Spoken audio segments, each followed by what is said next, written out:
একটা সেমিনার অনুষ্ঠিত হওয়া খুব ভালো জিনিস এবং দেশের সংবিধানকে মজবুত করার জন্য পিছিয়ে পড়া মানুষের অধিকারকে সুরক্ষিত রাখার জন্য এই সমস্ত সেমিনার আয়োজন করা হয় এবং বিশেষভাবে আজকে এসসিদের মধ্য থেকে এটা আলোচনা হচ্ছে এবং এই আলোচনা সমাজের সাক্ষী হবে কোথায় ঘাটতি আছে, আরও কী করতে হবে। সংবিধান তো সংশোধন, তো রিজার্ভেশনের যে পলিসি এটাকে আরও কীভাবে জোরদার করে, কারণ রিজার্ভেশনের মধ্য দিয়ে কিন্তু দেশে অনেকটা সফলতা আমরা পেয়েছি। ডাক্তার, ইঞ্জিনিয়ার, এই হাউসের মধ্যে যাদের আইএস অফিসার আপনারা দেখতে পাচ্ছেন, ইঞ্জিনিয়ার আছে, সমাজে অনেক উপেক্ষিত বর্গের মানুষ কিন্তু আজকে এই জায়গায় আসতে পেরেছে। সো এইটার যে ফসল, এটাকে আরও বেশি করে কীভাবে তোলা যায় সেটাই আলোচনার মূল উদ্দেশ্য। আজ এসসি এসটি ওয়েলফেয়ার যে অ্যাসোসিয়েশন আছে বা তাদের যে সংগঠন আছে তাদের পক্ষ থেকে একটা সেমিনার আয়োজন করা হয়েছে। আমি মনে করি এটা অত্যন্ত গুরুত্বপূর্ণ। এটা নিঃসন্দেহে প্রত্যেকটা ব্যক্তিরই তাদের নিজস্ব ফান্ডামেন্টাল রাইট যেগুলি আছে এগুলি বিষয়ের উপর আলোচনা করা উচিত।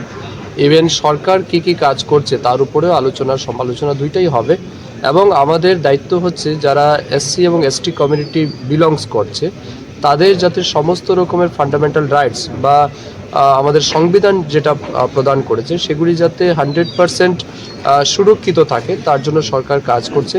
আমরাও দায়িত্ব সহকারে বলতে পারি আমাদের সরকার অত্যন্ত ইতিবাচক দৃষ্টিভঙ্গির সাথে কাজ করছে এবং মাননীয় মুখ্যমন্ত্রীজির নেতৃত্বে আমাদের রাজ্যেও এসসি এসটি রিজার্ভেশনের পলিসি হোক বা অন্য ক্ষেত্রেও সুযোগ সুবিধার ক্ষেত্রে আমাদের সরকার কিন্তু অত্যন্ত প্রোঅ্যাক্টিভ এবং আপনারা দেখছেন বিশেষ করে আমাদের রাজ্যে জনজাতিদের কল্যাণের জন্য বা তপশিলি জাতিদের কল্যাণের জন্য বিভিন্ন প্রকারের সেন্ট্রাল স্পন্সার্ড স্কিমের মাধ্যমেও তাদের আর্থসামাজিক উন্নয়নের জন্য সরকার কাজ করছে।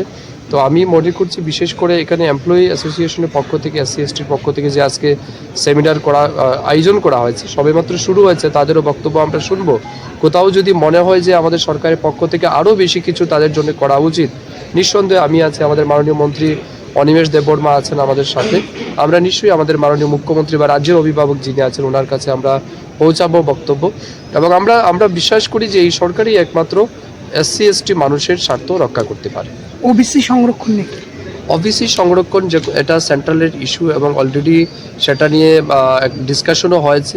এটা আপনারা জানেন ইতিহাস দীর্ঘ বছর এগুলি পেন্ডিং রাখা হয়েছিল। বর্তমান সময় কিন্তু মোদিজির নেতৃত্বেই আজ ওবিসিদের অত্যধিক গুরুত্ব দেওয়া হচ্ছে, তাদের রিপ্রেজেন্টেশন পার্লামেন্টে যেমন দেওয়া হচ্ছে সব জায়গাতেই দেওয়া হচ্ছে।